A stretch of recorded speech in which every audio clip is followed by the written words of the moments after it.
You're listening to author Jason Lee Willis read The Alchemist Tomb. This is Part 4, Egypt. Chapter 23, Istanbul, 1852. Peter Petrov reached the heart of the Ottoman Empire at Istanbul. He rode a ship like a common passenger, even though he was a servant of an invisible empire. As the travelers all disembarked, he kept his papers ready to show the port authorities that he was indeed a citizen of the empire. At his side, he had his travel bag, which included weapons he'd originally intended to use to kill Lord William Drummond Stewart, who'd vanished into the wind. If the Port Authority officers got curious, he'd give them the name to make all interest vanish. "Where are you coming from?" the officer asked.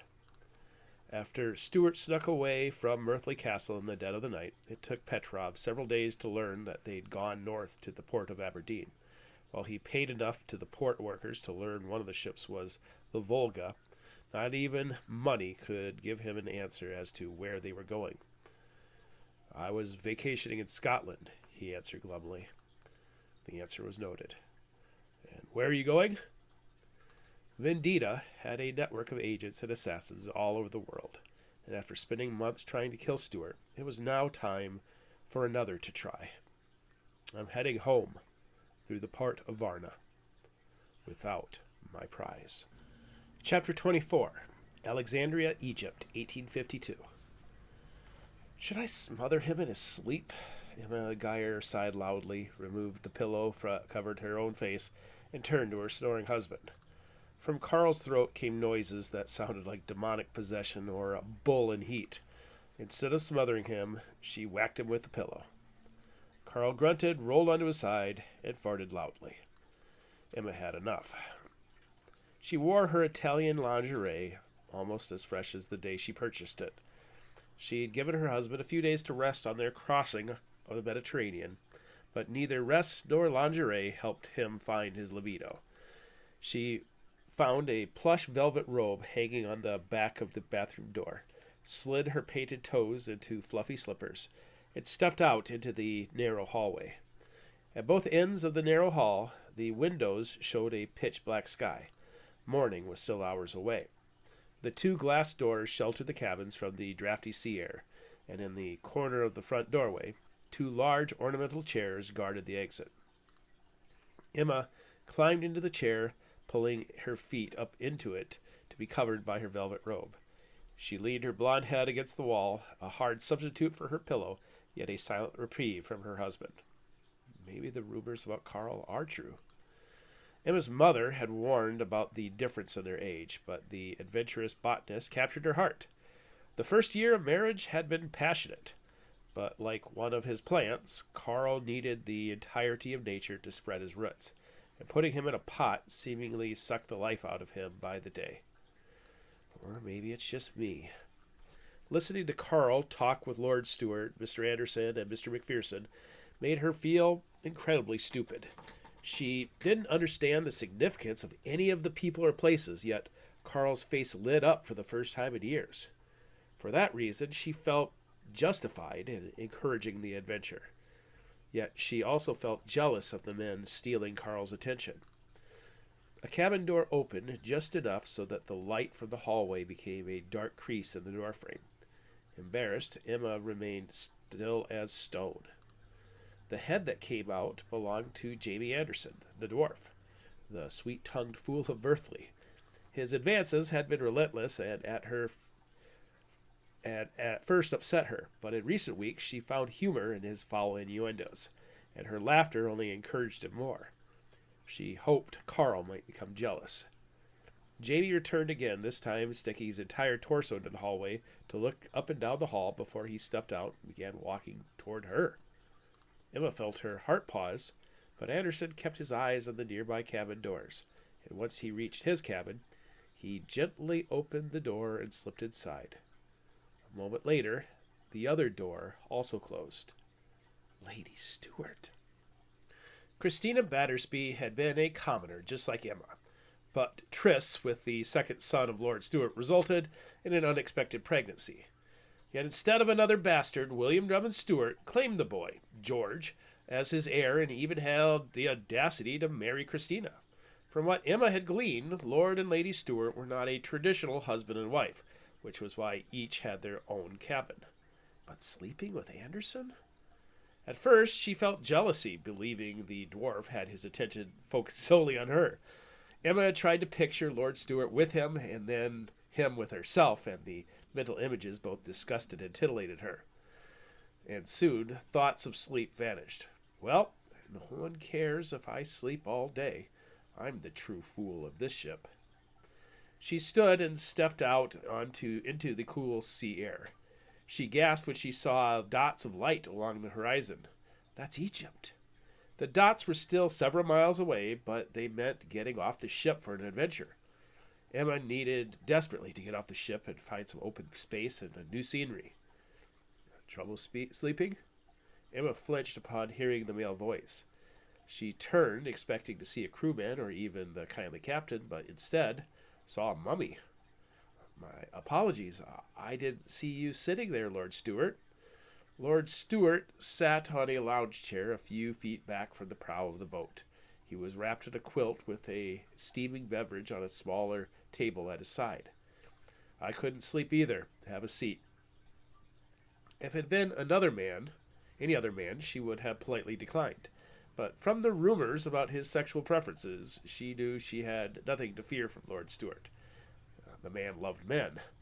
He offered one of his quilts, which helped with the cool air. He was already dressed under his cocoon of blankets. Thank you, Lord Stuart. I worried about seasickness, but instead I am plagued with snoring. Do I tell him about Anderson and his wife? Does he care? Having spent time on the frontier with men like Jim Bridger, Thomas Fitzpatrick, Robert Campbell, and Ben Bonneville, I understand the cacophony of snoring and how it contrasts a serene location. I don't remember Carl snoring. They say that snoring increases as a man gains in age. Stuart smirked. The kitchen prepares some coffee. Would you like some also? That would be nice. Stuart raised his cup to be seen by the ship's wheelhouse. A moment later, a door opened. Emma studied the enigmatic man as he watched the coffee being brought out. In his mid-50s, Stuart was still a handsome man. Although his ebony hair had deeply receded, it still grew as thick as his bushy eyebrows. After years of wearing a distinctive mustache, Stuart was now clean-shaven and meticulously groomed. He looked every part a nobleman. His eyes, in turn, studied her as a fresh cup of coffee was poured. Is that northern coast of Africa in the distance? It is. We'll make port in this ancient city of Alexandria by mid-morning. He took a sip of coffee. Are you familiar with the city? I know it once had a great library, she remembered and quickly added. And a lighthouse? Indeed, it had both, but both are long gone. Carl told me about them. He says we are going on a tour of the Nile? Ah, yes, after the boys and I go on a trip through the desert. We've arranged for tours of the Great Pyramid, the Sphinx, and other wonders of the Delta while we are away at the Siwa Oasis. She felt herself deflate a bit. How long will you boys be gone? A few weeks. We'll be traveling upon a caravan of camels. Once again, they're stealing Carl away from me. What's so special about this oasis? Stuart hesitated, and for a moment she expected a condescending answer until he replied, We're searching for a tomb. I hear Egypt has plenty, she teased. Yes, well, we are searching for one special tomb. Those lights in the distance? That is the city of Alexandria, named after the Greek warlord Alexander the Great. The men who worshipped him, both in life and death, built the lighthouse and library to honor him as one of the 7 savior gods of mankind.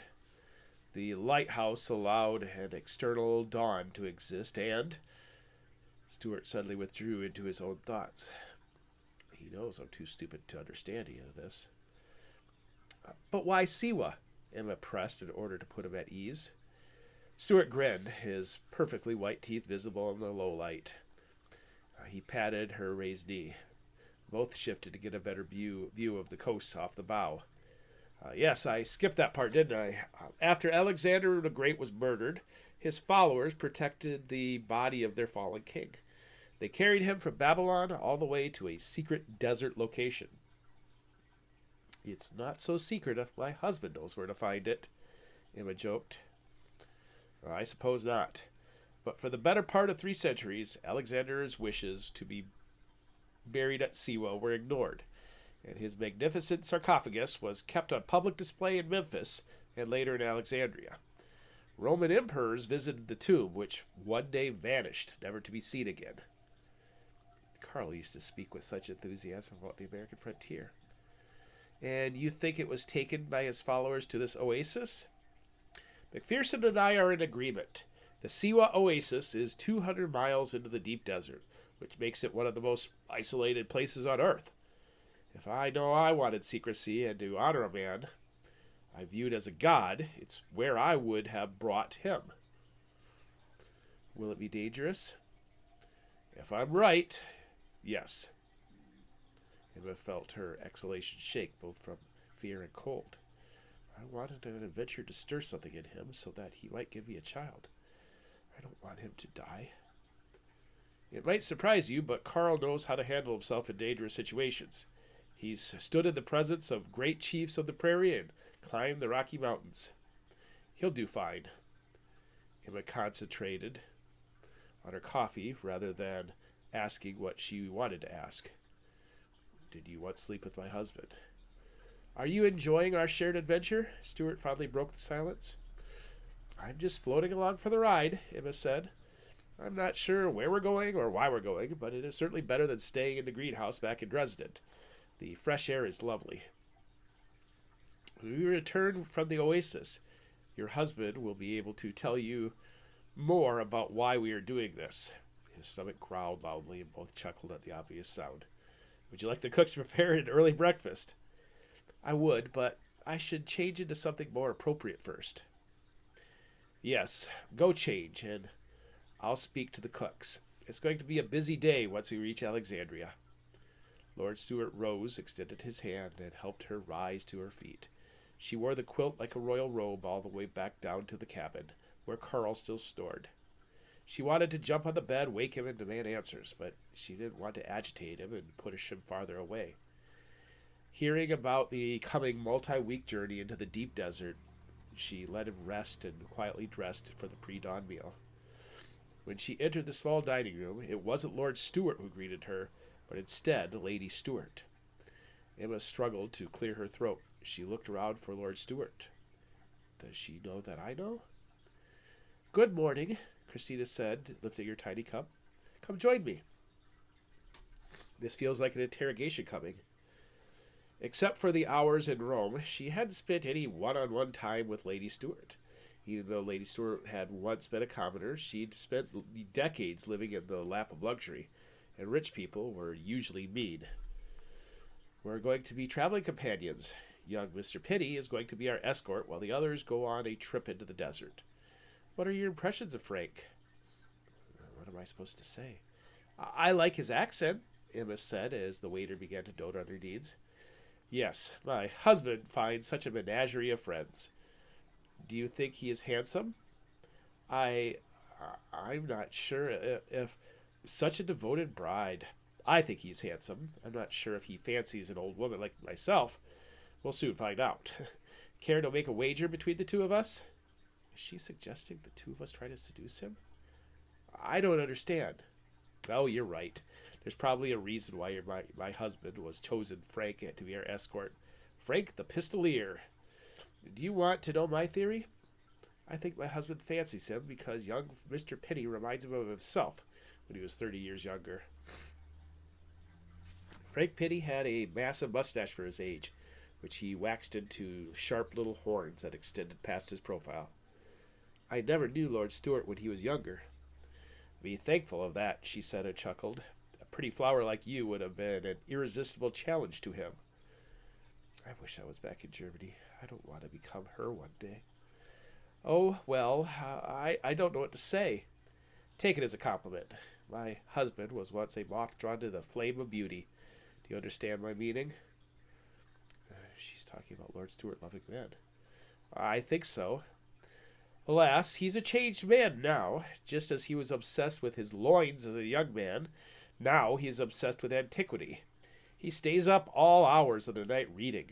When we were young, we once had common interests, but now... Lady Stuart looked sad and all her cruelty dissipated. I need to show her the positives. You still share the career of your son, George. I've heard the two of you talking about him. Yes, he is a soldier just like his father once was. For years, Georgie was my only companion, but now I seek friendship. I hope you and I can become friends. I look forward to our great Egyptian tour, Emma said, even though she wasn't sure where she would be taken. While danger lurked out in the desert, Emma faced her own challenges, staying with Lady Stuart. Chapter 25, Siwa Oasis, 1852. William Drummond Stewart would have shed a tear if he hadn't been so dehydrated. Ahead of them, the Siwa Oasis opened like an infected green wound in the belly of the Sahara. Compared to the endless sea of beige dunes, the trees and water seemed like a painting that had been set against the backdrop of a desert. Surrounding him, his Bedouin escorts spoke in relaxed syllables, knowing their water supplies would soon be replenished. Carl Geyer was already sucking down water from his canteen. Jamie Anderson and Ross McPherson gazed in wonder at the glorious sight. Stuart introduced their destination in a cracked voice. They say that Alexander the Great followed birds when he crossed the desert. The Egyptians refused to take foreigners to the sacred temple of Amun, so he told them that he was Zeus Amun, reborn. After fighting on his own, he claimed the title of Pharaoh. Carl Geyer wiped his double chin to say, "This place reminds me of Minnewakan." "Pardon?" McPherson asked. The botanist caught his breath and explained. "On our final expedition together, Joseph Nicolette and I traveled into the Great Plains, where we found a large lake in a depression, similar to this. Granted, it was surrounded by prairie instead of dunes, but it was also formed in a sunken depression. It was there that we met with wise Chief Wahanaten." "I'm not the only one who still wishes to be in the company of Nicolette," Stuart observed. Like himself, Geyer had fallen under the spell of the wide-eyed dreamer Nicolette. Under each rock and behind each tree, a magical world awaited to be explored. I wonder what Nicolette would think of such a place as this. "He'd be scaling the cliffs like a mountain goat," Geyer said, smiling for the first time in days. "Or shaking hands with the locals, hoping a few hugs and smiles would help him gain access to the elusive tomb of Alexander." What should we expect from the locals, Lord Stuart?" McPherson asked with apprehension. Away from Rome and Greece, McPherson lost his confidence. "The locals should be Siwi Berbers, who are conservative and religious. Geography has isolated them, but they have a fondness for Bedouin women, which is why we brought the maidens with us. Before Islam, the young Siwi had a scandalous reputation of allowing homosexual marriage. Can you imagine such a place on earth?" "Sounds like one of your Rocky Mountain rendezvous," Geyer quipped coldly. "Yeah, I'm too old to imagine such things anymore," Stuart said matter-of-factly.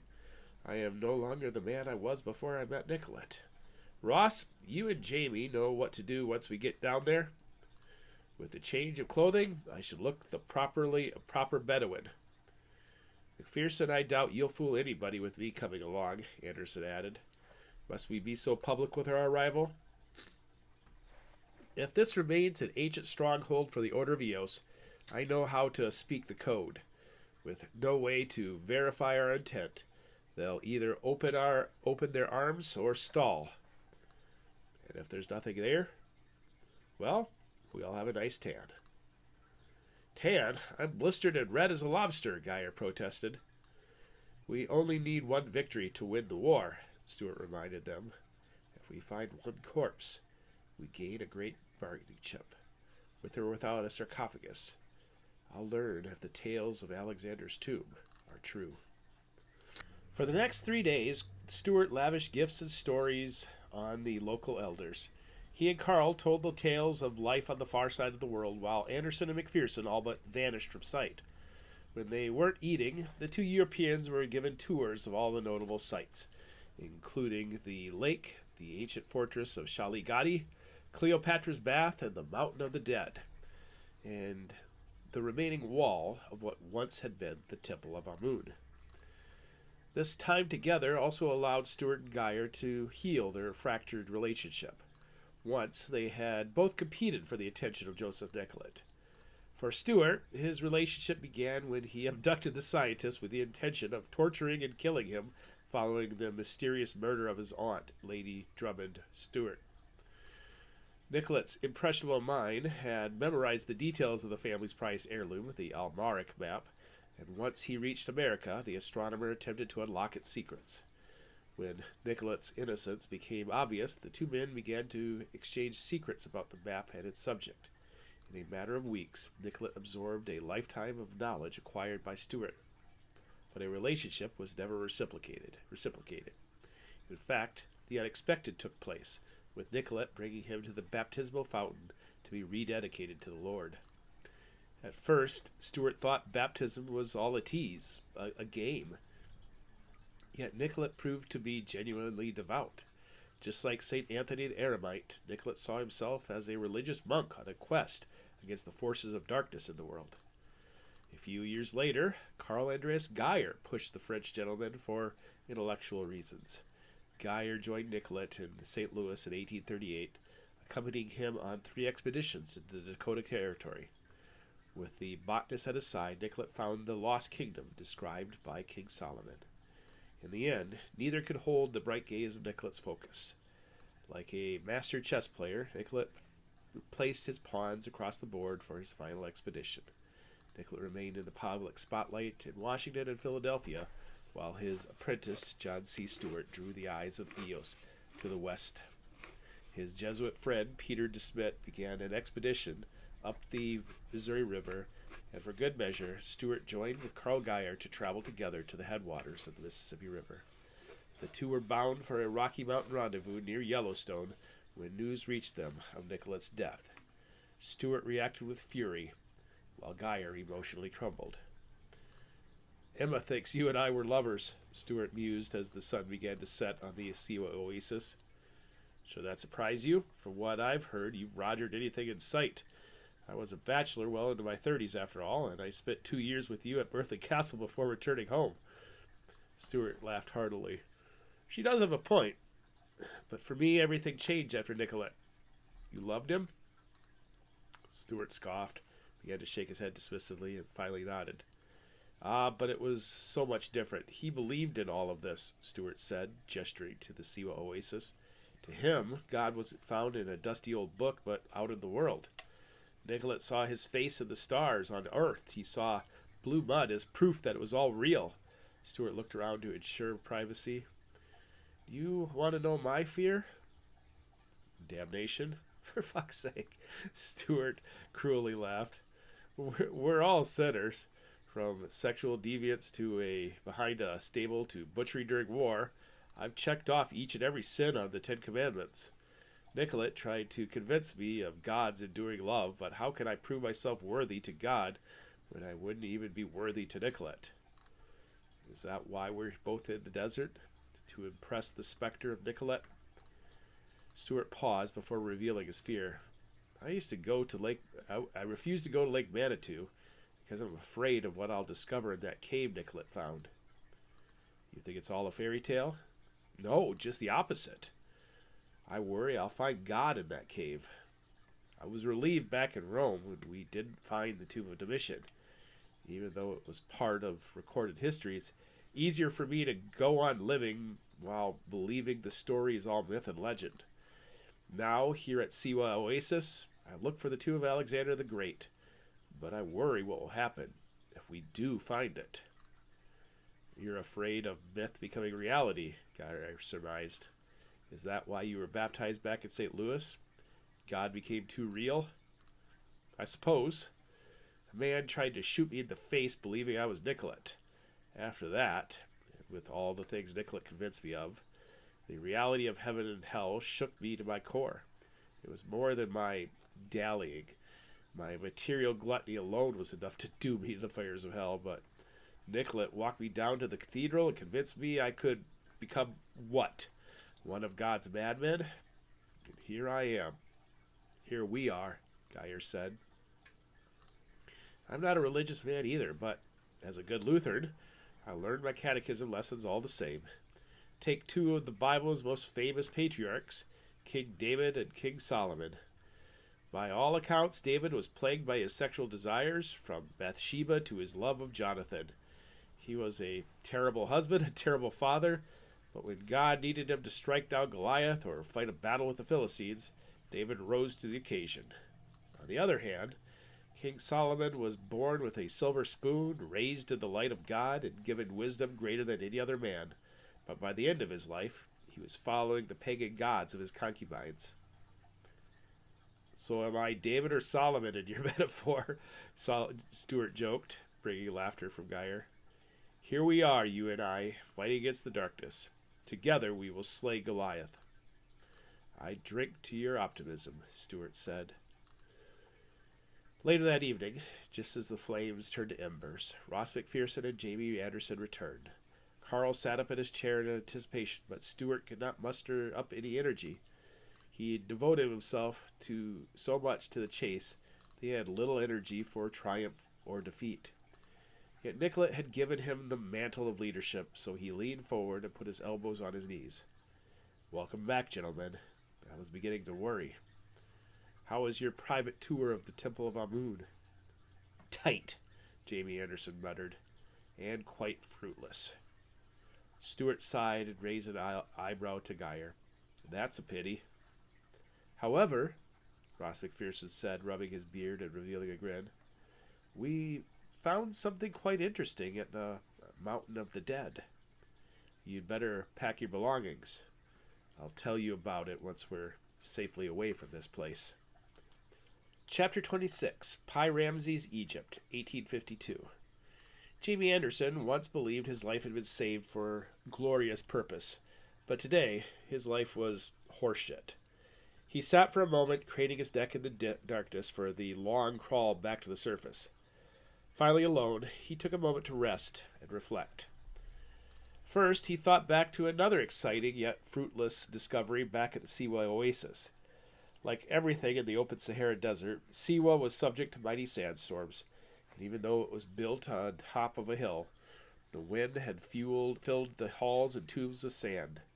It was a necropolis for the Ptolemaic rulers visiting the legendary oasis, which meant that instead of dead Egyptians, it held Greek and Roman bodies.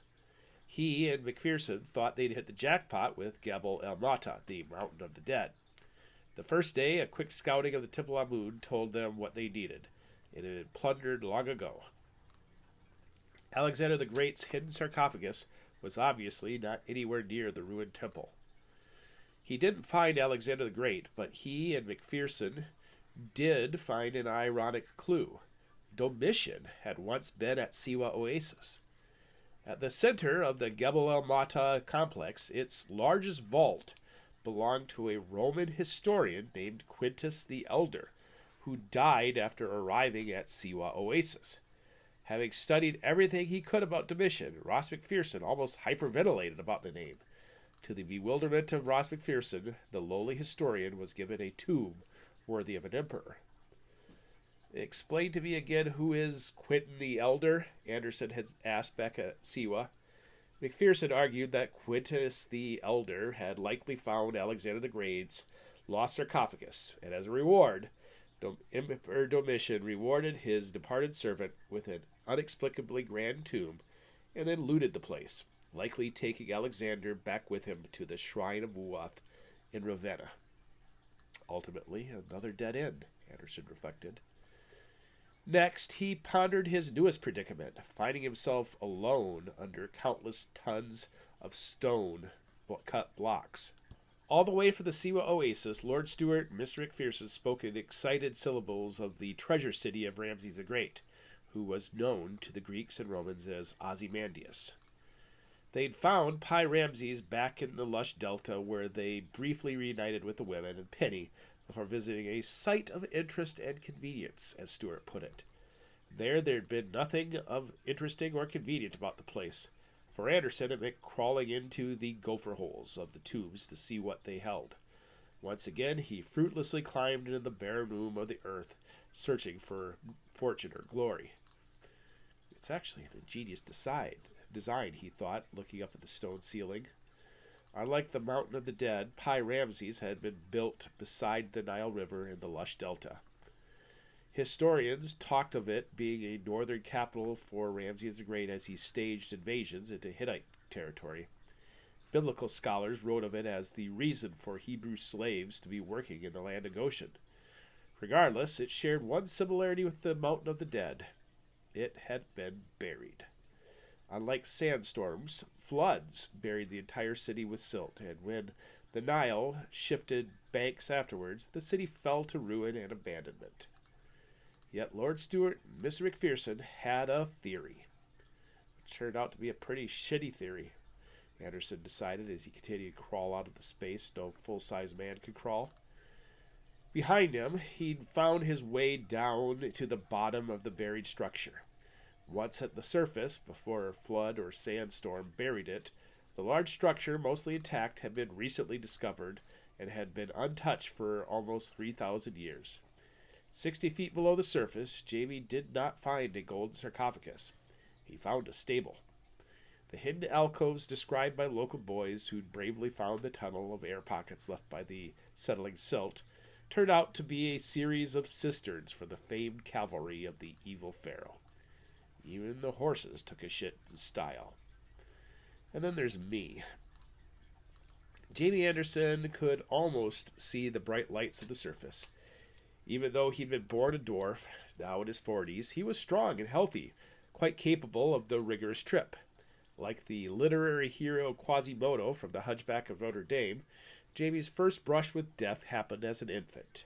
Even though his mother abandoned him, he was taken in by the wealthy family of Field Marshal Michael Ney, who, during a visit home, decided to take the dwarf with him. The reason? I've had too many good servants killed because they refused to duck. For the next 3 years, he learned the meaning of bravery from his adopted father. But at the end, in the Battle of Waterloo, Anderson found a new savior, Captain William Drummond Stuart, the enemy who spared his life and, later, brought him back to Berkeley Castle. Fucking Stuart, Anderson thought as he neared the surface of the Egyptian sun. I've simply traded one madman for another. Back at the surface, Lord Stuart, Carl Geyer, and Ross McPherson, all dressed like Bedouins, waited with hands on knees as Anderson climbed up out of the hole. Did you find it? Geyer asked. Stuart handed him a drink of water. Despite being his lord, Stuart had been a much kinder master than Field Marshal Ney, and far more benevolent than Ramses the Great was to the men who created the complex. He told the men that he thought of his theories, and while they traveled back to the Nile, where the women waited, the big question was, what now? Perhaps he's still under one of those pyramids, Anderson mused as he ate and drank his fill as the hired help treated him like a lord. If I die in this expedition, will Stuart give me a grand tomb like Quintus the Elder? The pyramids predate Ramses by almost 1,000 years, McPherson protested. He knows that, Ross, Stuart defended. Jamie is only pulling your leg, as they say.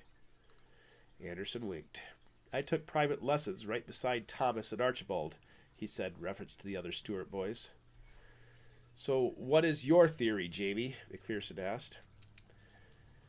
I'm not a religious scholar like you, but I do know that the 18th dynasty had nothing to do with the North. Following the Hyksos invasion, their capital city was in Thebes, hundreds of miles upstream from here. See? Stuart grinned. Told you not to judge a book by its cover.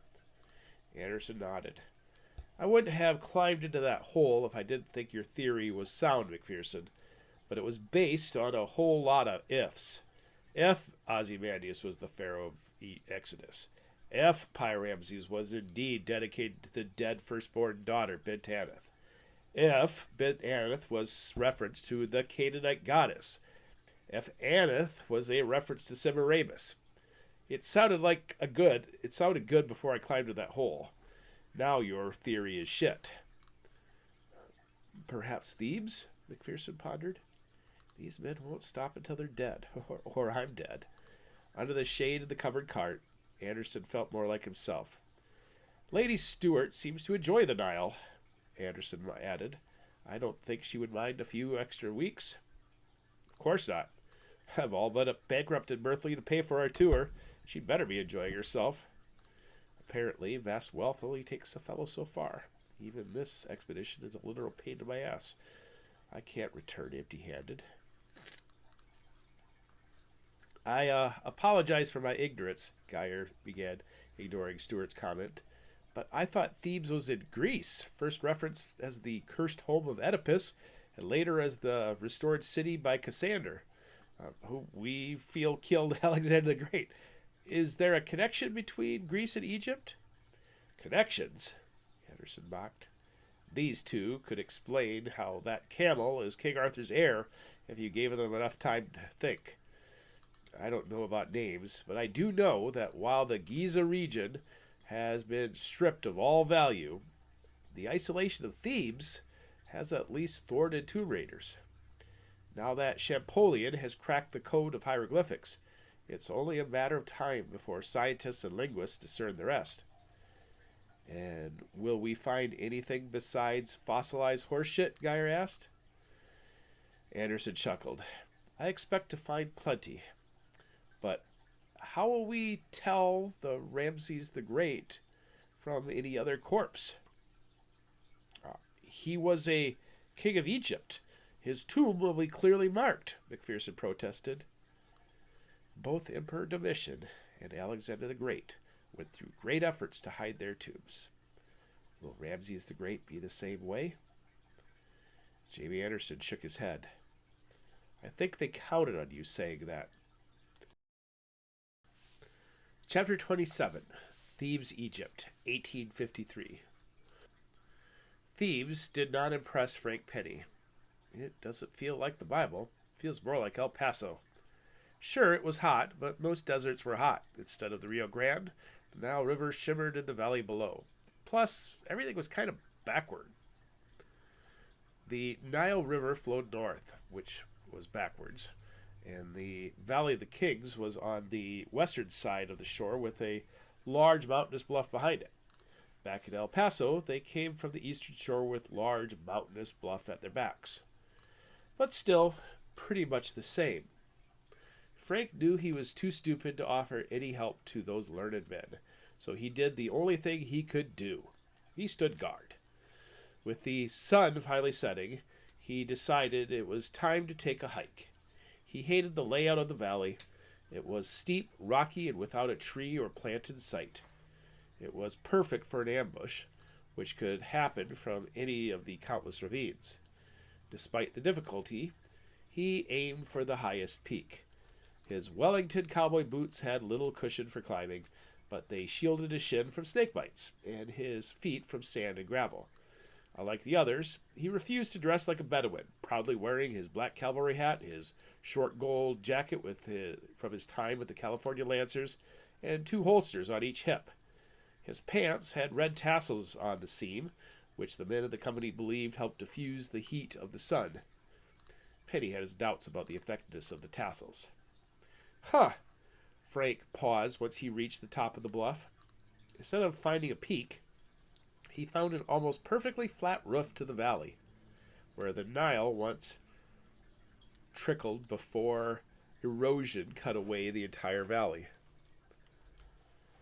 Looking down at the dots that were the 3 hired guides and the horses, he paced around the ruins, which were built right into the side of the cliffs, allowing all 3 men to walk right in. Lord Stuart, the arrogant dwarf, and the pretentious priest. They were all condescending assholes in his view, but his father had been right about the grandness of the adventure. Since leaving Scotland, Penny had been tasked with protecting the women. Both were beautiful for their age, but it was insulting work for a man of his experience. Although he was getting paid handsomely, his father made the trip sound quite deadly. Adventures meant dangerous encounters and fights, but so far it had been mostly historical tours.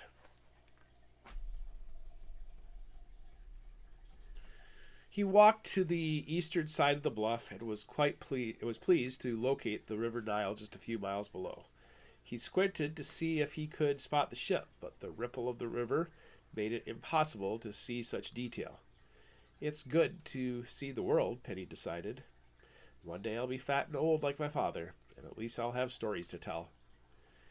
Frank Nicolette Penny never knew Joseph Nicolette, nor had he ever met William Drummond Stewart when he received a letter from the Scottish lord. Penny's father had studied astronomy in Philadelphia and met Joseph Nicolette in Baltimore. The two became fast friends. Duty soon took his father to Allen's Landing, which eventually became the city of Houston, where Frank was born in the sovereign nation of Texas. When war broke out in 1846, Penny was just a teenager, but thanks to his successful father, he had enough wealth to buy the finest horses and weapons to defend his young country. After 2 years of war, he returned to Houston a changed man. Lord Stewart's reward for finding his old friend, Antoine Clement, turned into a well-paying job, which led him to the bluff overlooking the Valley of the Kings and the Nile River Valley. As night approached, Frank sat down, cross-legged, and watched the torches marking the entrance to the tomb. With this little adventure lasting only the evening, the crew of the yacht were given the task of protecting the women while the men were away. Penny was glad to finally be going with them again, even if he didn't quite understand the purpose. Lady Drummond tried to paraphrase what they were doing, seeking redemption from the Lord. So they'd first gone to Rome and now to Egypt, looking for the tomb of biblical villains. In concept, it sounded quite exciting, but now he wished he'd returned with Clement to hunt down the men who killed Antoine Sr. and Thomas Stewart. Even though the city of Thebes sat on the eastern bank of the Nile, it wasn't a modern city yet, leaving the canopy of stars almost unaltered. Strange how the stars look exactly the same as in Texas. The padre, which Frank called the defrocked priest, Ross McPherson, tried to give him lessons in astronomy, which produced no better understanding than they had for his father. He didn't remember the talk about the Big Dipper, though, and how the 7 stars represented the 7 kings that would lead to the Antichrist. That part I remember. A horse whinny caught his ear. He leaned forward, hoping he was mistaken, but having ridden cavalry for 2 years, he understood the sound of horses. It wasn't the sound made by a stationary horse either. It was the sound made by a horse running at full speed. The galloping followed, a thunder of hooves indicating several horses. Frank Penny stood, locating the noise to the east. At first, his heart leapt, thinking of the women on the anchored yacht. But anchored in the Nile, horses could not reach them. The riders also did not follow the public road leading to the monument, which meant they avoided the Egyptian police of King Abbas. Thieves robbing thieves meant the police would offer no help. Even in the darkness, Penny spotted the movement. They rode along the base of the bluff past the Temple of Hatshepsut to flank his group from the rear. Do I fire a warning shot? Darkness protected them, and the shot would only escalate the situation if misread. Instead, Penny began a hasty retreat down the bluff. For a few minutes, the riders entirely vanished, and Frank could hear his own breathing and footsteps. Then, all at once, the storm of hooves came bursting over the flattened part of the hill to the southwest of the cave. The Bedouin guide sounded the alarm, and for some inexplicable reason, 3 more torches were lit. Have we been set up? Is it an inside job? Those answers were given when the attackers unsheathed their swords. Oh, heck, those fellows aren't messing around. Penny continued his scramble down the hill. The Bedouins and bandits began shouting at each other in a foreign language, but Penny understood the tone and tension. They were outmanned, 10-2, from what he could tell, with the other men somewhere still inside the cave.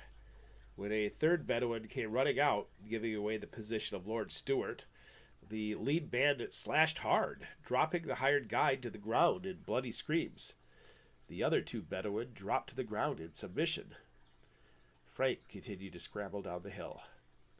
Lord Stewart emerged from the cave, shouting. Luckily, the entrance to the tomb was inaccessible from horseback, which kept him safe from immediate attack. Penny still hadn't been spotted. He paused, identifying a new path to the ground. The 10-armed Hadir began to dismount, with the leader still atop his horse with his bloodied sword. "Sorry about this," Frank said, taking aim at the beautiful Arabian. The first of his 12 bullets smashed into the horse just below its ear, all but killing the magnificent beast immediately. The horse fell onto its side and trapped its rider under its weight. Penny continued his descent into the dark valley floor and reached for his pistols.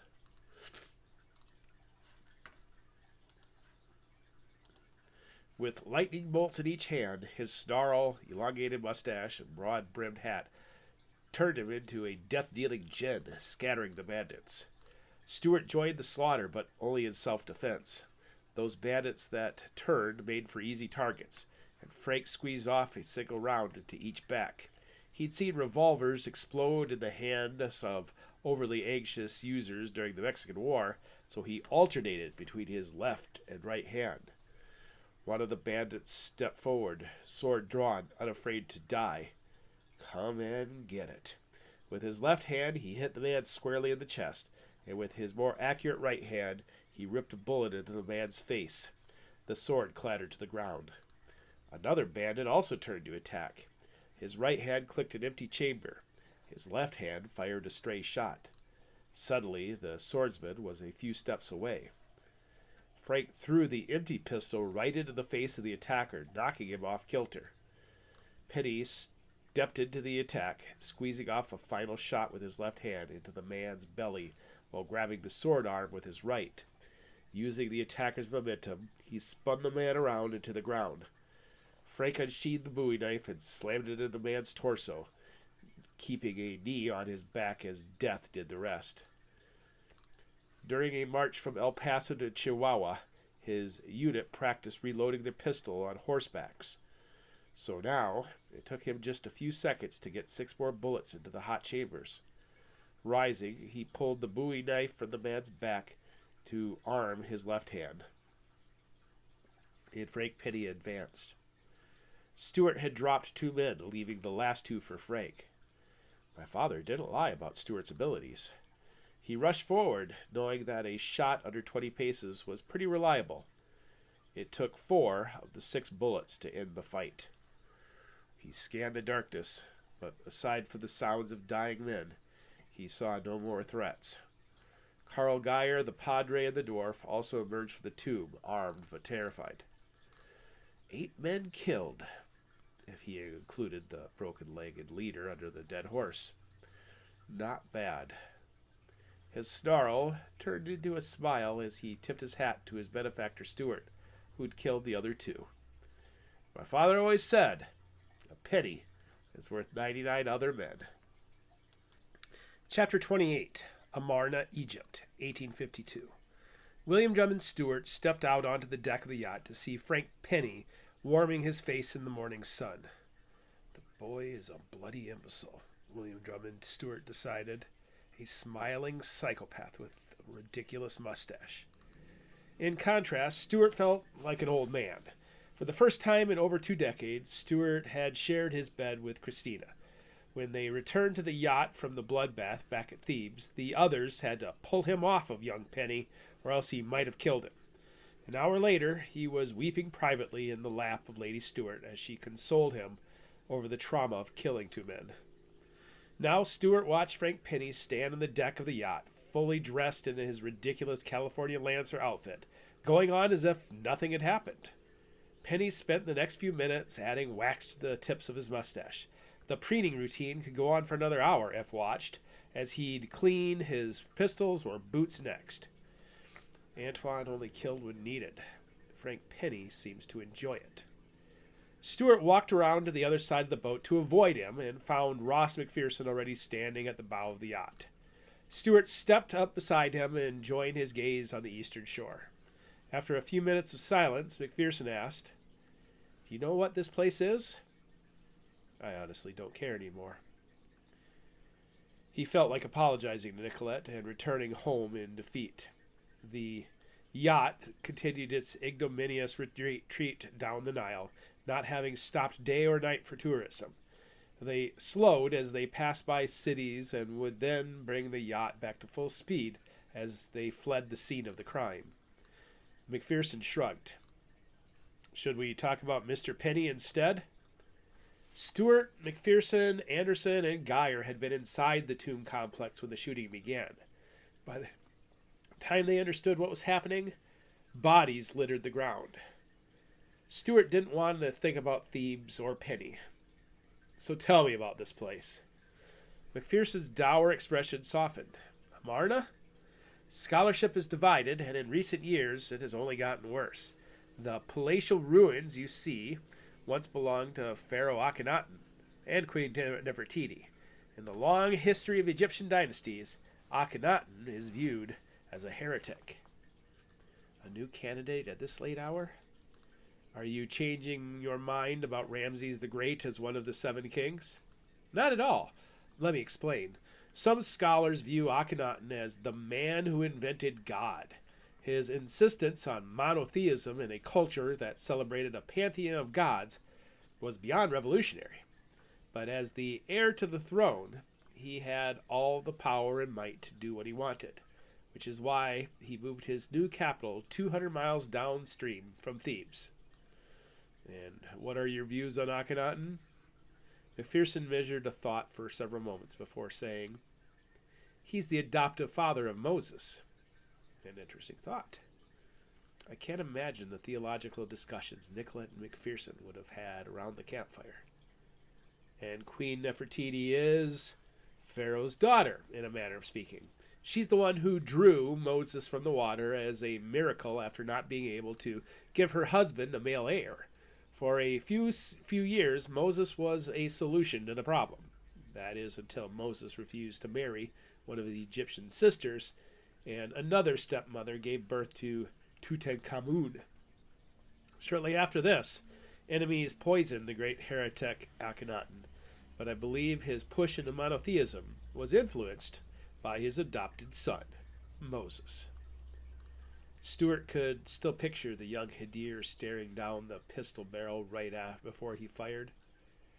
Well, thank you for the share, but how does that solve our Ramses problem? It doesn't, McPherson said flatly.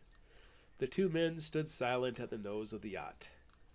Months earlier, when Antoine Clement insisted on getting revenge on the men who killed his father, Stewart had no choice but to let his trusted right-hand man depart for America, while he himself went east to better understand the men who killed his brother Thomas. After stopping in Rome, Stewart earnestly believed he was acting as an agent of light against the darkness, but after seeing Penny slaughter the attackers, he lost all conviction.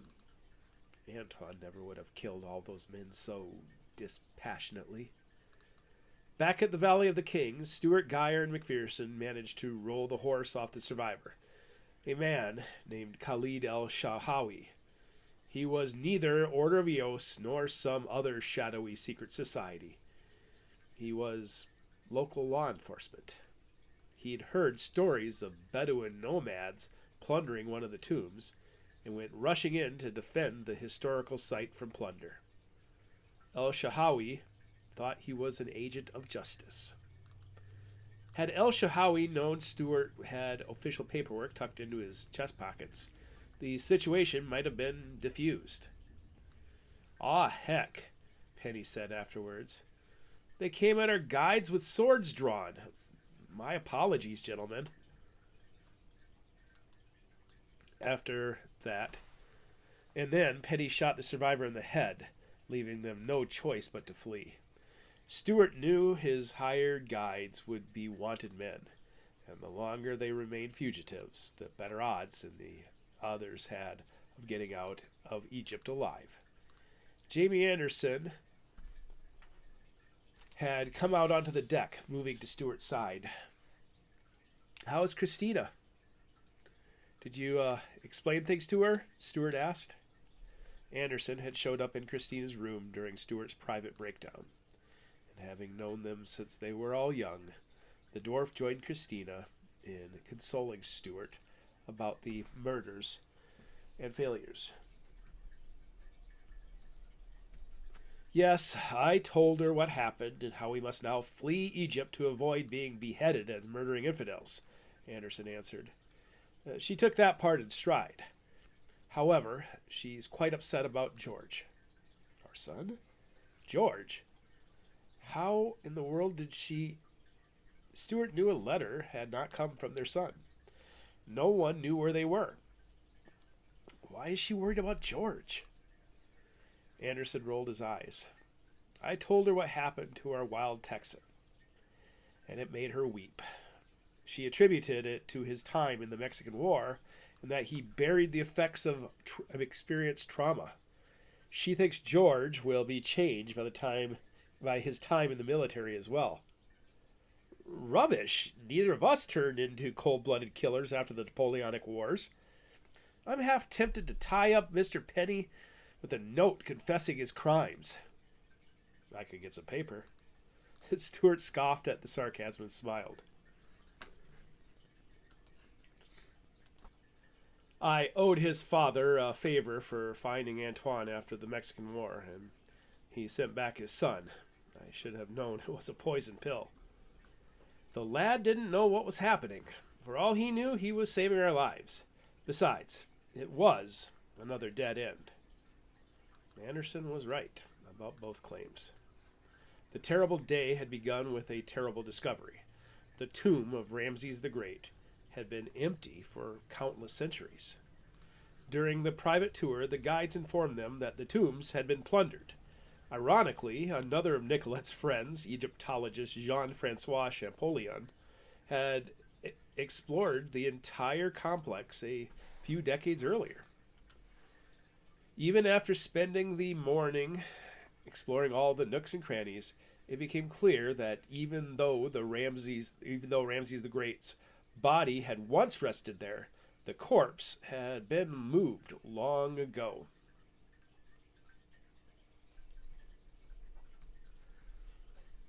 I had a dream just a few minutes ago, Jamie Anderson said to break the silence. Please, I don't want to hear any of your lurid tales. Oh, this isn't a lurid tale. I had a dream that I was brave Odysseus, and that I'd entered the underworld and was swarmed by the dead. Makes sense considering what you'd found in the cache of bodies, Stuart said in reference to the second location the bribed guide had taken them. Yes, I was surrounded by all these mummified corpses, and then one of them began to speak to me. He called out, my friend, how did you escape from the wicked sea nymph? Which is a reference to Calypso, I suppose. The corpse was disgusting, but I recognized one unique detail. The red hair. An Irish mummy? McPherson offered. Anderson laughed. No, my dreams stayed within the pages of the Odyssey. It was King Menelaus of Sparta, who in the tales was noted for his red hair. It's how the son Telemachus recognized his father's war buddy. The house of Tantalus, including Agamemnon and Menelaus, was noted for its red hair. What's your point, Anderson? Stuart asked. I think it was all of the thieves versus thieves discussion we had earlier. You remember. Anyway, sometimes my brain sorts out things while I'm sleeping. Homer wrote the Iliad and the Odyssey in the 8th century BC, but the story of the Trojan War went back even further to strangely line up with Ramses, McPherson anticipated. Anderson grinned. Ponder this a moment. After the end of the Trojan War, the Greeks are set to return home from Troy when, kaboom, the biggest naval disaster ever recorded, courtesy of the sea god Poseidon. Meanwhile in Minoa, around the same time, kaboom, the city blows up, leaving a volcanic crater now known as Santorini. Meanwhile in Egypt, kaboom, a foreign horde arrives to end the dynasty known by Joseph and Jacob, and later to begin a new dynasty that culminates in Ramses the Great. The Bible describes sea people invading and settling in the region. In my dream, it wasn't a dark-haired Egyptian who greeted me. It was Menelaus, the red-headed Greek. What's your point exactly? Stewart asked. What's my point? Yes. Anderson scratched his head, still playing the fool to lighten the moment. Oh, yes. I've studied the lineage of Alexander the Great. Most famously, he's the son of Philip of Macedon, who claimed to be a descendant of Hercules. But it's Alexander's mother, Olympias, whose line is truly fascinating.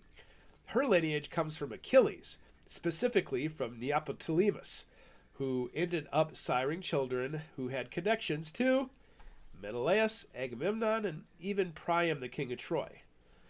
The curse of Tantalus passed through 1,000 years of Greek history until it blossomed with Alexander the Great. For a small man, you have rather large thoughts, Stewart teased. Of course, a cursed bloodline. Is that your point? McPherson clarified. It was a strange dream for sure, but I woke up feeling as if it meant something. Tell me, priest, the kings we seek, is there any connection among all of them? McPherson hesitated, which intrigued Stewart and had him prompting, Do tell. McPherson winced in hesitation. It's mostly New Testament references, but there is a phrase, son of perdition. It is used in connection with the Antichrist, but in other places it is used as a plural phrase, sons of perdition. St. John wrote about there being many antichrists, Stewart added. Exactly, so it does give me pause that there could be a similar concept to Anderson's curse of Tantalus theory. I have my own theory, Anderson boasted. Very nice. Yes, so with our 7 kings, are they just random villains, or is there a connection? McPherson asked. The Order of Eos is based entirely on heritage and bloodlines, Stewart added. Granted, it's not a monarchy, or else I might be a villain too also. What do you think, Ross? I think the biggest problem is that too much time has passed to honestly know. Say Nimrod ruled approximately in the year 2000 BC. Ramses the Great ruled in the year 1300 BC. Alexander the Great ruled in 300 BC. Hundreds of years passed between each. The bloodline theory has problems. After reaching a breaking point last night, Stewart felt a spark rekindling within him. What about Antiochus Epiphanes and Domitian? Could a cursed bloodline apply to either of them? McPherson pondered with a knowing nod. Most scholars in the Catholic Church interpret the Book of Daniel as empire giving way to empire, but I haven't seen support for a biological connection between them all. The sons of perdition, Stewart repeated to savor the theory. Or Anderson's redhead theory, McPherson finished. Well, it was a strange dream, Anderson said and shrugged. The mummies we found just before the shooting began were redheads, which is atypical of most Egyptians. So you think there was a Greek strain? McPherson asked. The tale says that Menelaus was stuck in Egypt for several years before speaking to a shape-shifting ancient god. History records the Hyksos people ruling Egypt as foreigners for 4 generations, and then they vanish. I thought they migrated to Canaan, Stewart offered. Good point, McPherson added, which is why Anderson might be onto something. Ramses the Great was an anomaly. His grandfather was a servant of the 18th dynasty, not a member of the royal family. They married into the royal house. Once Ramses came to power, he worshipped death gods like Seth and named his daughter Bent Aneth, a clear reference to the Canaanite goddess.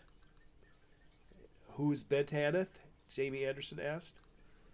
McPherson answered, renaming of Semiramis, the self-titled queen of heaven, who ruled Babel with her incestuous lover Ninus, or Nimrod, as he's called in the Bible. Just hearing the back and forth between Anderson and McPherson lifted Stewart's mood. It reminded him of the nights they'd brainstormed the list of villains who fit the ancient prophecy.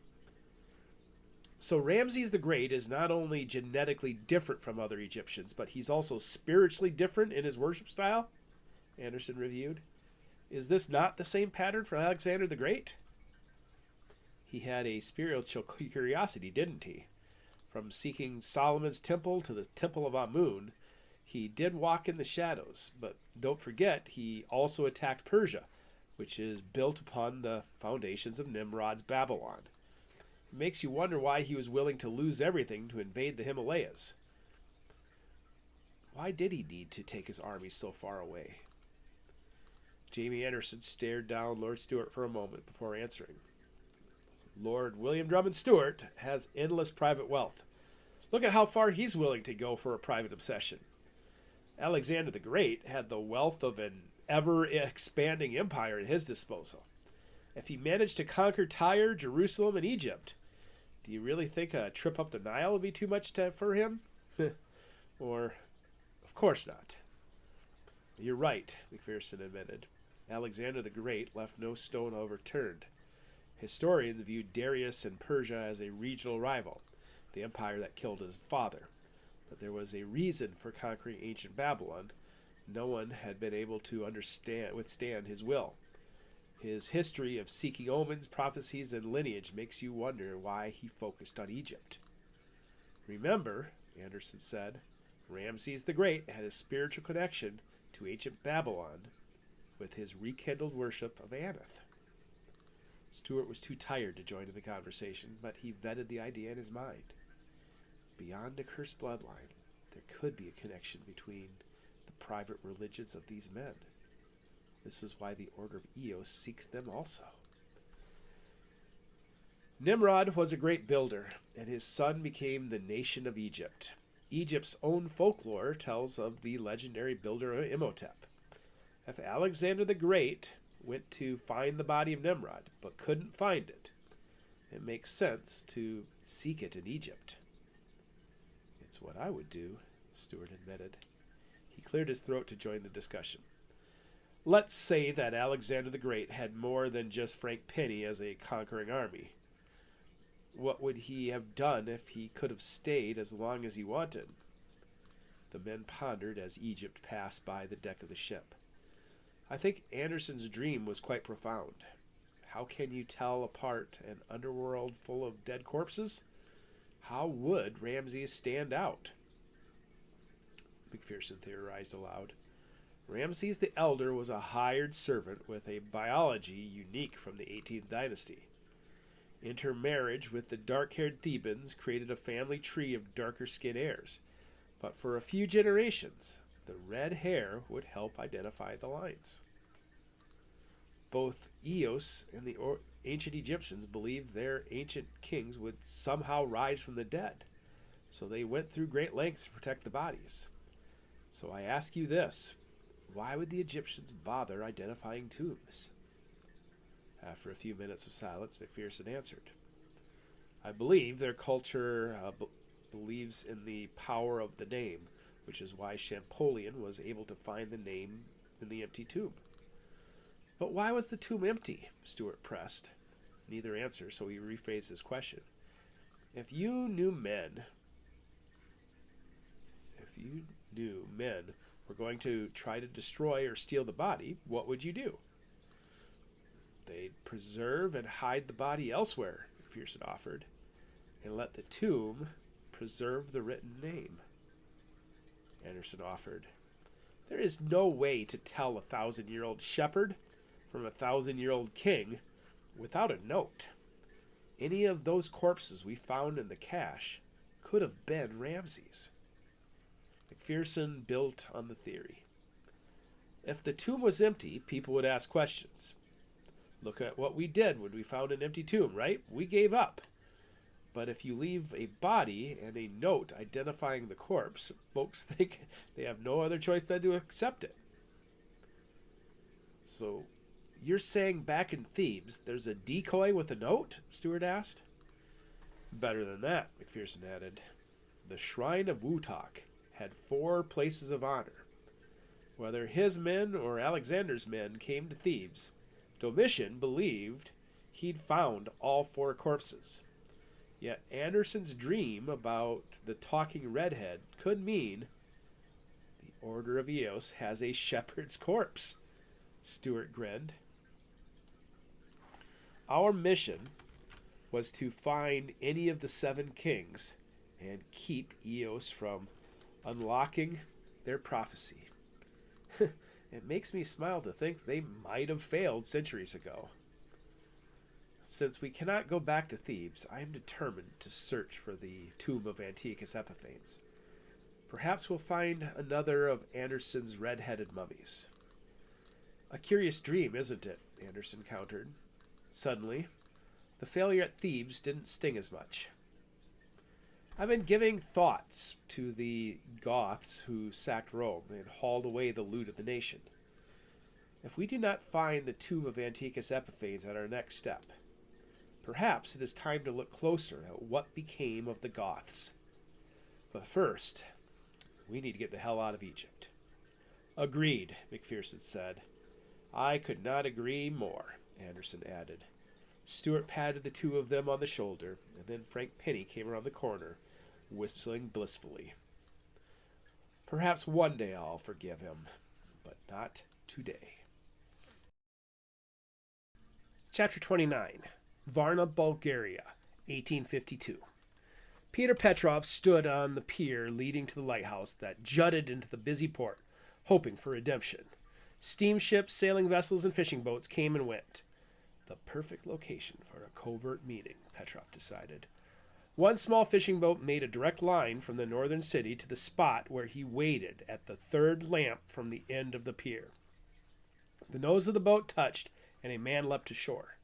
The figure struggled for balance as he ascended the rocky slope, but once he reached the top of the pier, he brushed himself off, straightened his back, and casually strolled in Petrov's direction. Good evening, the dark man said in English, but with a strange accent. The stars are lovely tonight.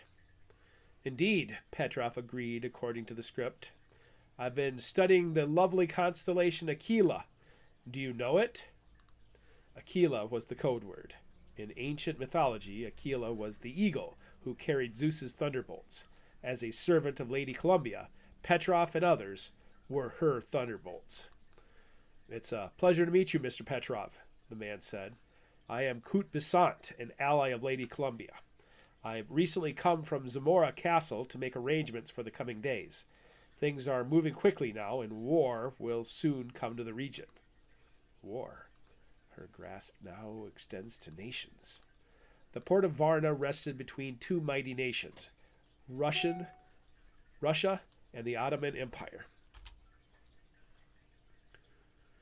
Petrov understood how vendetta existed beyond the flags of either nation. What about my mission? Obviously, if she sent you, she's heard my requests. Unfortunately, the failure of your previous mission only managed to send the target into hiding. And for the time being, other matters must take priority. However, it yielded an unexpected opportunity. The Grand Masters of the Order of Eos have also gone into hiding. After spending a few moments with Besant, Petrov finally understood the origin of the accent and facial features. India. Why would Eos flee? Lady Columbia's desire to avenge the men who killed her mentor failed, and the men we targeted not only survived, but also wrongly ascribed the act to Eos. Lord Stewart didn't just hide, he lashed out. Besant handed Petrov a folder of profiles. Your new assignment will be targeting the leadership of the Order of Eos. Like cockroaches, they've gone underground, but if history repeats itself, we know where they will hide. You will be stationed at Bagras Castle. Since we do not know with certainty, the documents describe the current leaders within Eos. I understand, and I will execute my duty faithfully. But why would any leaders of Eos come so far east? There are certainly, in the coming days, there will be great political upheaval that will threaten some of the old Eos strongholds. They face danger at home, and soon their ancient stronghold will be in the center of war between mighty nations. Lady Columbia believes the leadership will show interest in old strongholds that once served them in the past. You are to take any of these Eos assets alive. To what end? I wonder. This time, he didn't ask the question, even if he sat and waited for a year. It was a good way to get back in the good graces of Lady Columbia. This time, I will not fail her. This is the end of part 4.